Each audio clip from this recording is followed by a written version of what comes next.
Sanibonani ke ubungulo Indlovukazi ngiza nendaba wona uzanani nendlebe. Lona ke umamgobhozi wenu wodumo oniphathela zona zishisa on my YouTube channel. Please don't forget to subscribe, like and comment. Umngani wethu uJola Nomfundisi. Ngicela ukuthi nibe ready lapho ni type nimphendule because umngani wethu udinga iadvice. Okay, nasi story samngani wethu. Umngani wethu uthi sawubona bongiwe imini umngani wakho and I need you to share the story nabangani bethu. Ngithi mina don't worry umngani wami ngikhona mina umamgobhozi odumo ngizokusharela. Othi umngani wethu bongiwe so ngisonta kuleli sonto leli ngisontile nje kuleli sonto ngasonto isikhathi eside nje uthi bengipart ye member futhi I was playing a huge role esontweni nje kakhulu as a member. So uthi enene kwahamba isikhathi then ubaba umfundisi ngiyabona ukuthi enene you know uyakhuluma nami sakhuluma nje but nami ngimthatha nje ngoba umfundisi angimthathi anything serious. Uyakhuluma nami sometimes ngiyakwazi ukuthi ngimphathele isikhwama sakhe yabona nje ngezinto zesonto nje izinto ezibalekile zesontweni. So I'm a member enkulu yesonto so uphathele isikhwama umfundisi nokususa isikhwama sengane nokwenza izinto ezithile nje ebandleni bengilo member nje yaziwayo. Uthi ke ezisikhathi sihamba soku announce ke enkonzweni ukuthi umama umfundisi nobaba umfundisi they are getting a divorce. Uthi ke bese akekho umuntu onendaba esontweni nobody cares siyasontela nje ubaba umfundisi ke ngizosho iminyaka yakhe uneminyaka emingaki e47 umngani wethu una 35. Okay, uthi siqhubeke sonke and then ubaba umfundisi angibize esontweni uthe makangibiza athi and then khona into afuna ukuyikhuluma nami. Uthi ngizibuza ukuthi and then because isikhona lesontweni indaba ubaba umfundisi engavela akhulume nami lapha mkwabantu. Uthi it's something that I really want to talk to you privately. Ngithi mina okay umfundisi ke then he made time for me wangithatha umfundisi wangikhipha umfundisi we went out on a date it was stunning. Uthi everything was fabulous. He's such a gentleman. Wangitshela umfundisi ukuthi enene nje busuzile ukuthi enene ngidivorceile nonkosikazi wami ebandleni so now I would like to have omunye umama umfundisi. Uthi ugeli ngicabanga ukuthi enene you know it's going to be a lot of problems ukuthi enene ngijole nobaba umfundisi because unkosikazi wakhe still attends the same church noma kuthiwa behlukene kodwa usa attenda lona leli sonto leli ngili attendayo. Uthi ngicabanga ukuthi mhlambe ubaba umfundisi khona into off ngayo mhlambe uqamba amanga ukuthi yena nonkosikazi wakhe badivorceile because while he's asking me out on a date kodwa uba uma umfundisi usasonto esontweni uthi ngelinye ilanga nje ngivele ngidecide ukuthi bongiwe let me just check for real ukuthi these people are divorced. Uthi I went online girl ngachecka ngathola ukuthi cha ngempela ubaba umfundisi akasela inkosikazi badivorceile. Okay, uthi ke ubaba umfundisi bese yangitshela ukuthi udlula inyanga nje ngingamphendula ubaba umfundisi after ngikhiphile ngaleyo date ngitshela ukuthi and then he likes me and he sees a future with me ufuna nje ukushada nami. Uthi bese ngiyamziba ngizitshele nje ukuthi hayi ubaba umfundisi you know izokhoza commotion eningi esontweni lento I don't think I'm capable of dating someone from church but ubaba umfundisi was very persistent uyaqhubeka ubaba umfundisi uyangishela. Uthi siloku sikhuluma bongiwe siyakhuluma noba umfundisi siyakhuluma njalo baba umfundisi calls me uyenza sure ukuthi angifonela ebusuku uyakhuluma nami uyenza sure ukuthi angifonela nje noma inini uyangifonela nje noma nginenkinga yemoto ubaba umfundisi meke ngasho ngathi yazi angikwazi ukuthi ngikubone nginenkinga yemoto kanje ubaba umfundisi will come through for me.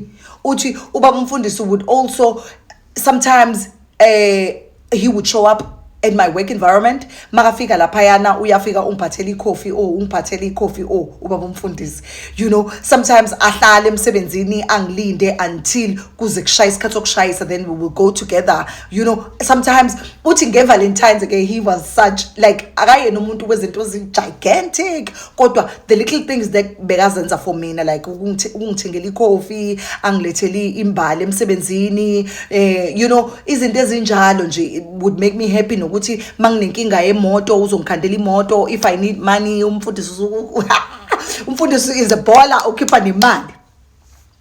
Uthi umngani wethu I ended up falling in love with him because of these little things that umfundisi used to do. Uthi and then ezisikhathi sihamba then umfundisi mase ngesontweni ngiyabona ukuthi man there is a shift esontweni kunento off ngathi wonke umuntu uyazi ukuthi khona ekhona uthi but nginganaki ngizitshele nje ukuthi hayi man I'm sure akekho umuntu owazi ukuthi khona ekhona and stuff, and also we were not ready by then to disclose the relationship yethu because sisebandleni and he just got a divorce. Uthi mangithi ngenza investigation yami ngiyathola ukuthi ene umfundisi ngathi udivorce unkosikazi wakhe because of ukuthi abafuna ama-assets wabo athathwe kanjani. I'm sure that has to do with uSARS, but ke asikho lapho isitori samngani wethu asingeni. So uthi and then siqhubeka isikhathi esontweni ahambeke kushaya isikhathi la ugela umngani wethu she had to go on a vacation somewhere. Uthi it was something very ebalekile kena, and it had nothing to do with umfundisi. Uthi kanti during those times umfundisi naye akekho, he went somewhere ku seminar yakhe wherever la ekhona akazi nokuthi umfundisi weyiphi. Uthi esontweni bahlanganisa u2 and 2 together bacabanga ukuthi ugeli uhambe nomfundisi waya kwi vacation. Uthi esontweni nje ubona ukuthi hayi ngathi sokumuncu like nje makafika njalo ngama Sundays, and mind lo muntu lo we leader esontweni, so uthi ngenza ama activities athile esontweni. So now masaqala kuba uncomfortable and akekho umuntu ongikhulumisayo nje ngishawa nga ma bombastic side eye, wonke umuntu is like looking at me like, you know, and noma umfundisi sometimes bekangithuma, you know, but manje nje, you know, uthi and then bese yezwa umfundisi ngelinye ilanga kumina uyangitshela ukuthi and then uma umfundisi uyacomplain uthi mina sengishintshile esontweni. Uthi ngimbuze kanjani sengishintshile because ngibona mina engathi bona bashintshele mina. Uthi and then so sometimes umfundisi would tell me things that are being said esontweni izikhulunywa omama ngaye. Uthi then I'm like hey angazi ukuthi kwenzekalani, but ke I'm realizing ukuthi kushuthi likhulu olenzekayo la esontweni that I don't know. Uthi abantu bangishanga side eye, but no one is able to have strength to come and talk to me. Uthi and then up until one day ngize ngidecide ukuthi kune member ekwi higher rank than ubaba umfundisi esontweni, ngihambe ngiyohlala noma mudikoni ngiyokhuluma naye just to say my side of the story, because I can see that there's a lot of tension going on here and no one is saying a thing, and I'm not a homewrecker kuzobe ngathi manje mhlawumbe umfundisi ngijole naye because mina owenza ukuthi ubaba umfundisi divorce unkosikazi wakhe, so I was trying to clear my name. Uthi umngani wethu ahlale phansi noma mdikoni, makahlala phansi noma mdikoni cishe ngadikoni dimoni umamdikoni guys. Uthi makahlala phansi noma mdikoni athi amchazele ukuthi you know umfundisi ungishelile and yes we are dating. I just wanna clear my soul in the air because I can see that there's a lot of tension esontweni. We are dating and ngijole naye umfundisi esehlukene nonkosikazi wakhe.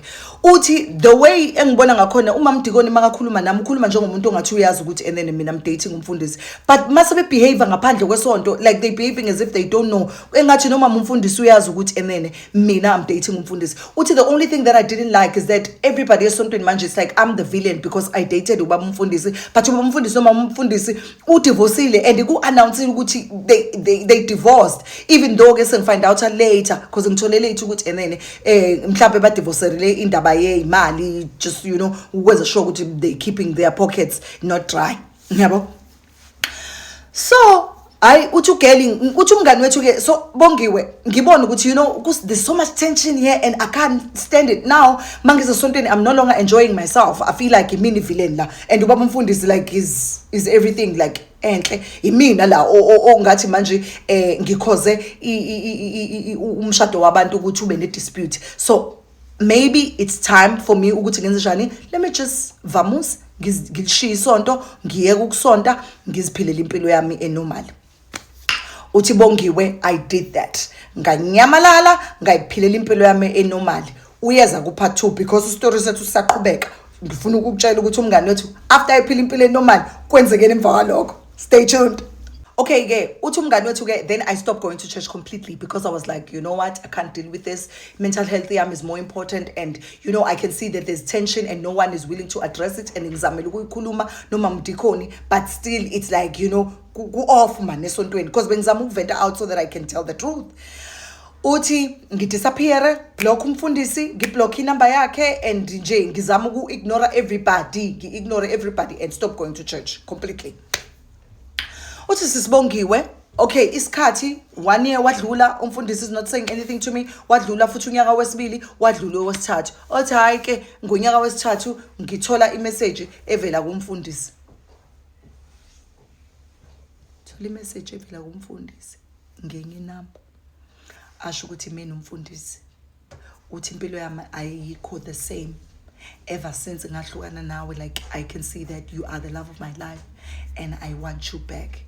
Uthi sisi, you know, breaking up with the guy was very heartbreaking for me because I was already in love with the guy. Bese ngimthanda ngempela, like ngizwe ukuthi yazi ukuthini uthando luvutha amalanga by DJ Zili.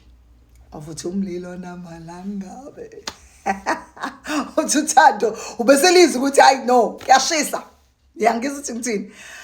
Uthi now umfundisi masemthumelela imessage ngalesikhathi seqale sethi uyahila from the disappointment and the way ibandla limenze wafila ngakhona engathi manje uyena uvileni kwestory and uyena uhlukanisa umfundisi noba umfundisi kanti ibona abayihlukanele because of whatever their problems. And mina ngiyamsola umfundisi la ukhona into ayidlalayo but it's akuyona indawo yami solinda nama in comment. Uthi ke umfundisi amthumelela imessage uthi ngiyeza ukuthi bongiwe I still love the guy. I really do, and I'm considering ukuthi ngiphindele kuyena ngithandane naye again. Uthi but I haven't angaka respond kuyena, angakakhulumi naye, angakasho ukuthi enene ngifuna ukubuyelana naye. Uthi into eyenza ukuthi ngize ngibhalele kuwena sisibongiwe is to find out ukuthi enene wena abangani bethu yini abangayisho ukuthi bangi-advise, because ngifuna ukwazi ukuthi bona mabalalela le story and yini abangi-advise ngayo, should I go back to him or should I not. And like I said, uthi umfundisi uyamthanda, uthi there are so many things abekayithanda ngayo umfundisi abe benefita kuzona and eyincane it didn't, because uyayisebenzela umngani wethu unomsebenzi uyasebenza, so like ubedinga imali kumfundisi. Uthi but those little things ubekayithola lapha kumfundisi kuphela. The sun is shining on me, my God. uNkulunkulu just release the light on me. Uthi ke so uyacela ukuthi nimbonise uyazi ukuthi nina ngeke nize nimlahle, nizokwazi ukuthi nimbonise ngokweqiniso, nimtshele ukuthi enene what yini kufuneka ayenze ukuze akwazi ukuthi amove on ngempilo yakhe noma aqhubeka ahlale nomfundisi. Uzofunda ama comments la ku comment section. So ngiyacela ke bangani bami nina omabhalane, ngiyacela ukuthi niphendule la, nibhale nimtshele ukuthi enene enze njani umngani wethu, should she still continue with umfundisi or she should not. Mina ngokwami ke, because nami phela ngumngani, mina ngokwami ngicabanga ukuthi umngani wethu angaqhubeki nomfundisi. Ukuthi mina abafundisi angibathembi, so angazi ukuthi yena umthemba kangakanani umfundisi. Mina abafundisi angibathembi, kulezi insuku zokugcina kunabafundisi abathwele abakwaziyo ukuthi enene basebenzisa umuntu wesifazane noma ngakuthengela lokho nalokho, but siyazi ukuthi abanye babo, angisho ukuthi okamngani wethu uthwele umfundisi, hear me, angisho ukuthi owakho mngani wami uthwele umfundisi, but ngiyasho ukuthi kunabo abafundisi and amakhosikazi wabo, they are part of that. Bayakwazi ukuthi bazi ukuthi indoda yakhe ihambelana namanye amantombazane so that ibandla lizondlondlobala. Umfundisi makathi ufuna ukubuyela kuwena, ubuyela kuwena ngaziphi? Kufuneka umfundisi achaze ukuthi enene nje bethu ufuna ukubuyela kuwena, ubuyela ngoba ufuna ukwenza unkosikazi, usefuna ukumisa phambi kwebandla, axolise ukuthi enene you had to even leave, like azichaze nje ebandleni ngawe, because now when you go back to him umfundisi needs to be open, because you can't be playing hide and seek nomfundisi. You know what I mean, mngani? No judgment whatsoever. So umfundisi mostly when priority yam again umfundisi. So umfundisi kumele akwazi ukuzichaza, akwazi ukuthi akukhulumele. And for the mere fact that umfundisi ubekwazi ukuthi enene ayizazokutshela izinto ezikhulunywa ngawe esontweni behind, like lezo zinto lezo ngisole ngathi mina uyena obengathi wrong kwe-acrimony, but ke angazi phela mina angazi, you know. But nje just be careful mngani wami, you know, just move like a lady, ubone na ukuthi wenza kanjani. And if uyamthanda umfundisi, who am I to say ungatshoni nomfundisi? I don't know, angazi ukuthi yini kujabulisayo. So no judgment here, siyalalela asijajani bese siyamtshela ukuthi umngani wethu ngicela sikhiphe iyalo zeqiniso, because impilo yakhe le, and the reason why she wrote to us ubhale because uyasithemba ukuthi thina silahlane. Ubongiwe lo Ndlovukazi, ilanga libalele liza mawala, ngiza nendaba, wena uzanani nendlebe. Please don't forget to subscribe on my YouTube channel. Please follow me on my page Bongiwe Indlovukazi on Facebook. TikTok again nje ngiyacela niqhubeke lokhu. On TikTok, would you guys kindly repost my stories? Mawususibukile uyasibuka story, uyakhomenta bese uyasireposta so that nomunye azosithola, because abantu abaningi baya complain abathi on TikTok they can't find me anymore, angazi ukwenzekalani. So if wena mngani wami uyangirepostela istory, uyakhomenta, uyalike, wenza konke nje okukhona emhlabeni, people will be able to, I will be able to get more people ukuthi ba like istory sami. Ngiyanthanda ke, ngithanda njengemali. Ngithanda njengemali. Ngitshelile ukuthi nje we are upgrading i-channel yethu, so nje kuningi okuzokwenzeka. Also I'm going to be doing giveaways on this channel, so it's going to be nje hectic since this is a rebrand of Ubongiwe Indlovukazi. Kusazoba mnandi. Please ke ngiyacela ningakhohlwa ukubhala ni comment nimtshela ukuthi umngane wethu enze njani. Signing out. Bye.